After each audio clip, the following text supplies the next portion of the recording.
I used to hate training camps because I thought that I was better with the routine if I was in charge of everything at home, because I thought I could, that my food was better, that training was better.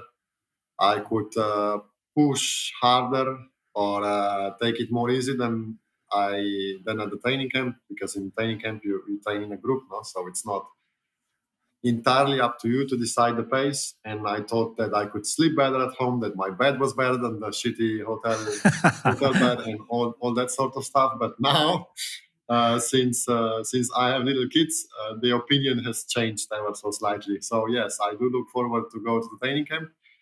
I'll miss my children, but yeah, I think I almost feel like as if it's a paid holiday. Like, you know how sometimes you like you win a prize in some sort of a game, and you're like you get 1 week in Spain, all inclusive. I feel a little bit like that. Yeah.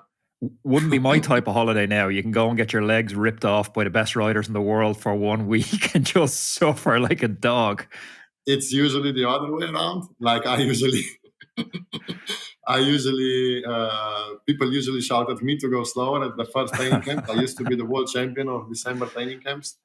Like the World Tour riders, they divide in two groups: the world champions in training and world champions in races. You know, I hope I changed teams in the past couple of seasons.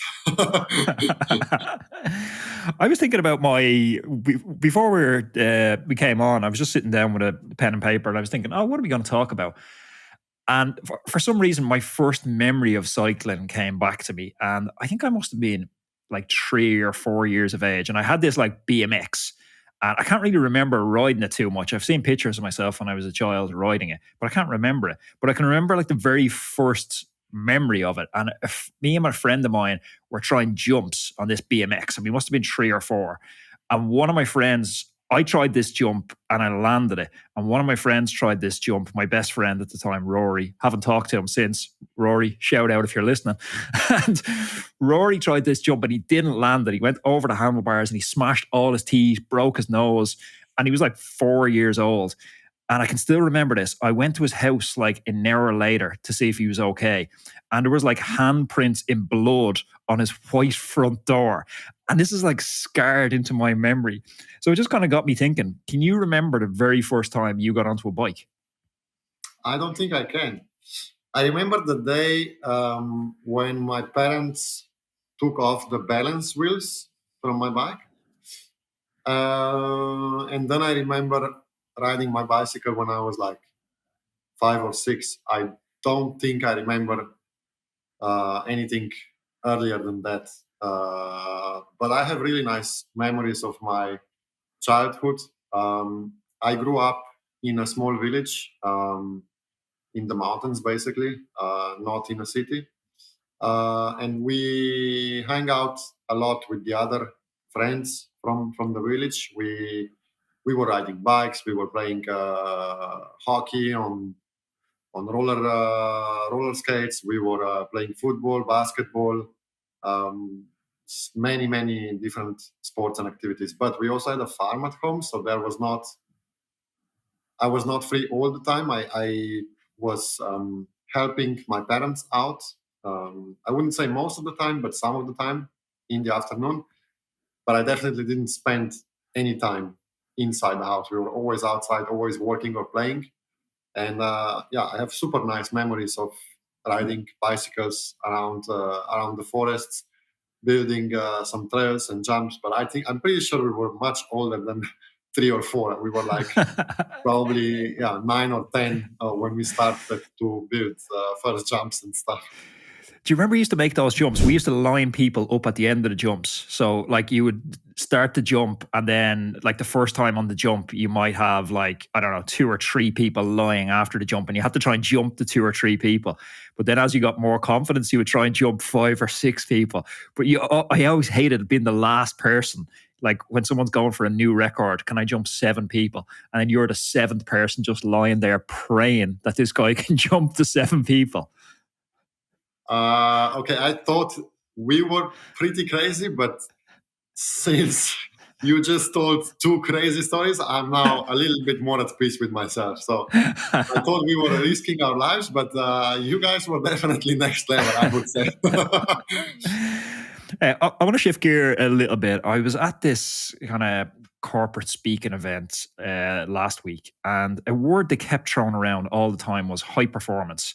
And I hear this all the time in kind of businessy circles and high performance circles.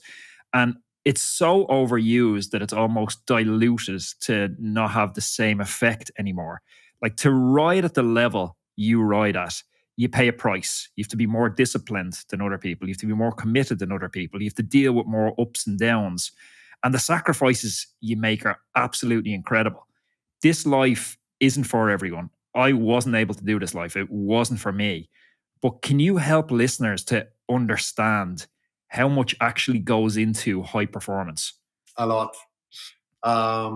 It takes a whole team of really high level staff to be able to support this ambition to be one of the best cyclists in the world. I would say my high performance depends on really hard work of probably directly maybe 35 people.